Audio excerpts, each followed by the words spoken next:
If a monk is wearing, monk's robe, which is very dignified and represents liberation, represents compassion, and just sit there, munching, biting, gnawing, jumping a chicken person's leg, then I would feel very put off. I saw it before in some Hinian Buddhist country, and it was really a sight that I would not want to see again. At that time, I was still, married, a householder. And then my husband and I traveled in many Asian Buddhist countries. He took me to those countries for vacation because he knew I was a devout Buddhist. In my house, we had an altar with flowers and fruit for the Buddhas. And he even planted flowers and, cut some for me to put on the altar for the Buddha. When he saw some flowers withered, he changed. And he planted some flowers in the outside garden for that purpose.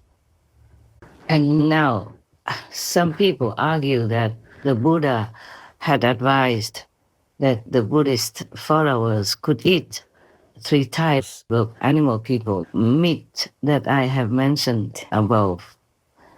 But later, the Buddha didn't allow it anymore because the disciples had grown up. They should be used to a vegan diet, which is better, compassionate, and it's befitting a benevolent person, such as a monk. So even in some other sutra, or maybe the same sutra, some monk asked him what to do if when he went out for alms, some of the followers give them animal people meat with the rice or other vegetables, what to do? The Buddha said, take that meat part away and eat the rest. So overall, everywhere almost, the Buddha always advocated the compassionate diet, which is the vegan diet. Okay. Now, even if the Buddha did not force you to eat vegan or allow you to eat the 3 kinds of animal people meat, I would not want to. Why would we do that when we have plenty of food? Even nowadays, oh God, we could never eat all of the food that is produced, not to mention about the no-pain food that I adhere to, but not often even. If you just can live with brown rice and sesame, that would be also okay. But you have to chew very well the brown rice and sesame powder while you have it in your mouth until it almost becomes liquid, so that it's just absorbed, naturally. Because that's the best way to eat brown rice and sesame. And you should not eat the rice piping hot, because it's better for you to eat it cold. If you eat it between 4 degrees and 34 degrees Celsius, there is a chance that you might get some kind of bacteria growing on it, and then it might upset your stomach. So if you want to eat that type of food or any type of food with rice, with noodles, you should eat it very, fresh, all the way until it's cold. From the refrigerator, rice and noodles especially, is to be safe, yeah? So I don't think we should argue about eating animal people meat or not eating animal people meat, or the 3 kinds of pure meat or not. Yeah, we should not, because to be a monk is really to be in a noble position. For me, huh? Yeah. And the example that you make by the way you live your life is enormous to the faithful. They copy you. They learn from you because they respect you. So we would like to make a very, very noble example, a dignified example, befitting the representatives of the Buddhas, or are and the representatives of God Almighty on earth. Imagine how does it sound to you if you are a child of God, if you're representing God, if you're representing the Buddha, and yet you're sitting there showing that you care nothing about the suffering of another being who was kicking, quacking, or mooing yesterday or a few hours before you chop it down. It's just normal common sense. For me, yeah. For you, of course, I think it may be the same. Most of you are the same, except some new ones or some at a lower level have less sensitive feelings. But for me, even though there's no pain food, I myself cannot even personally pluck them to bring in and eat when they are still alive.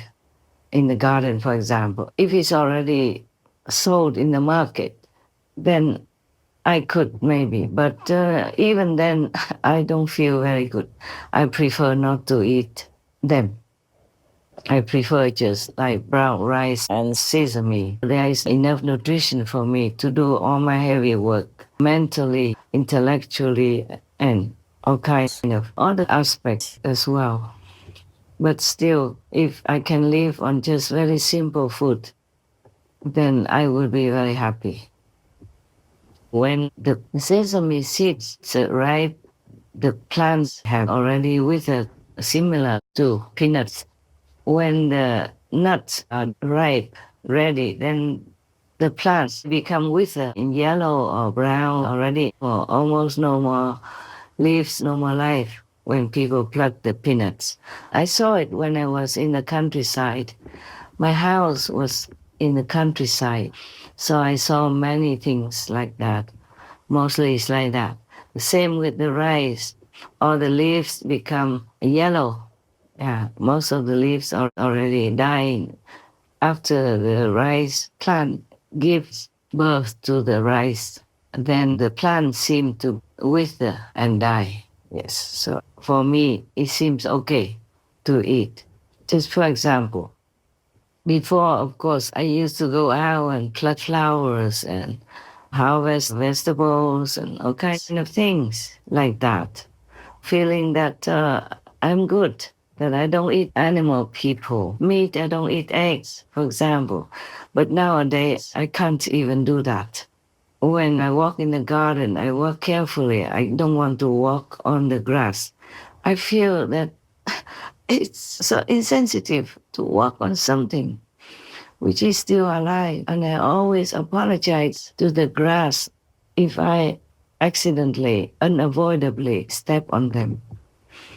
I apologize to all beings if I have to go near. It might cause them some fear or hurt or something.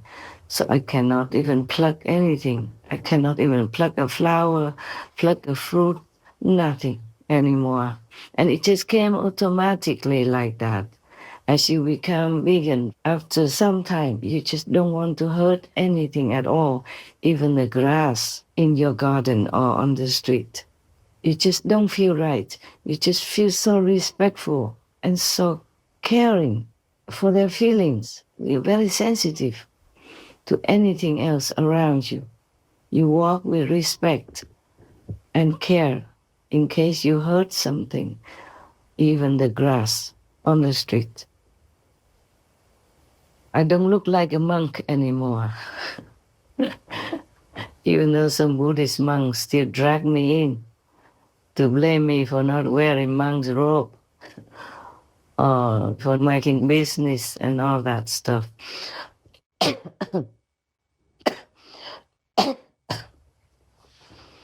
I walked out of my family life in order to offer myself to the Buddha, to God, to learn how to be a better human.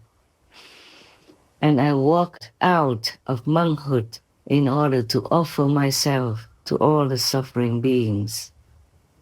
Thus, I don't feel like I could hurt anything. It's not like anybody was watching or I have any vow or anything. It's just automatic, just like you don't want to cause any disturbance, any disarray in their life. You could almost feel like they all are breathing, feeling, and talking to you. Sometimes they do, and sometimes they show it without talking. I walked into a garden once because I wanted to go into the shed. So I arranged, clean the shed to go in to meditate at night. I thought it's more close to nature than the room with concrete. And I just walked out before the sunset and took a photograph of some white flowers in the corner of the garden.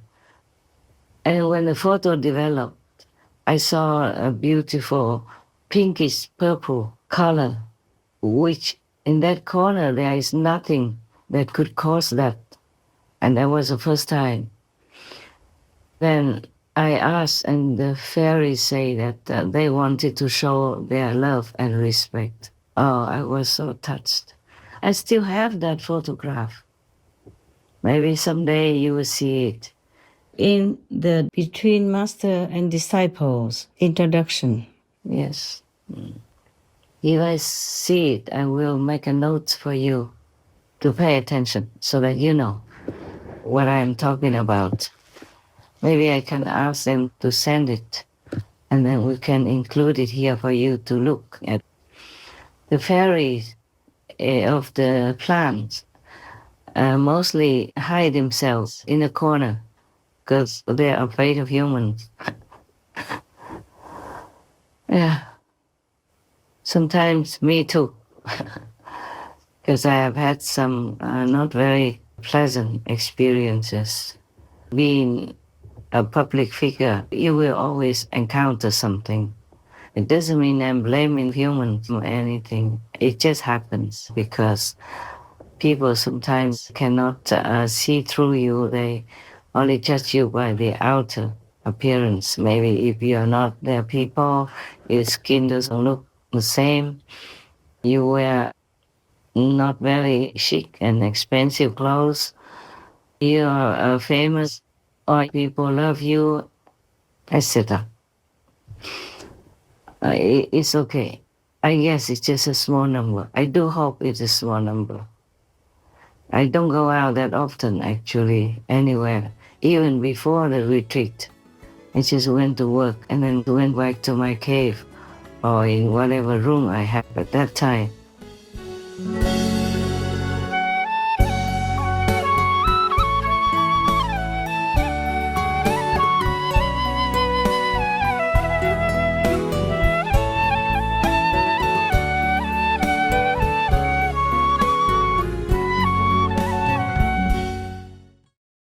Supreme Master Ching Hai, vegan, is a world-renowned spiritual teacher, humanitarian, and artist. To learn more about her compassionate life and teachings, please visit suprememastertv.com/master.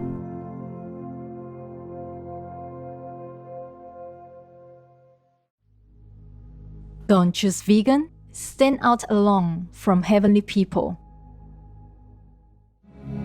The most powerful daily prayer for any time and before meditation, which is the order from God, and Supreme Master Ching Hai shares with us by His blessed grace.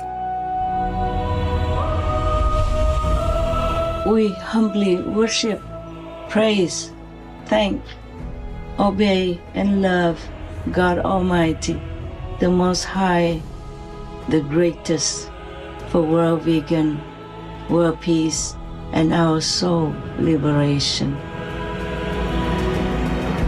We thank, love, praise the only Son of God, who is the ultimate Master for our salvation. We follow the teaching of all the saints and sages. We thank, love, and praise them, who are the representatives of God for our spiritual elevation.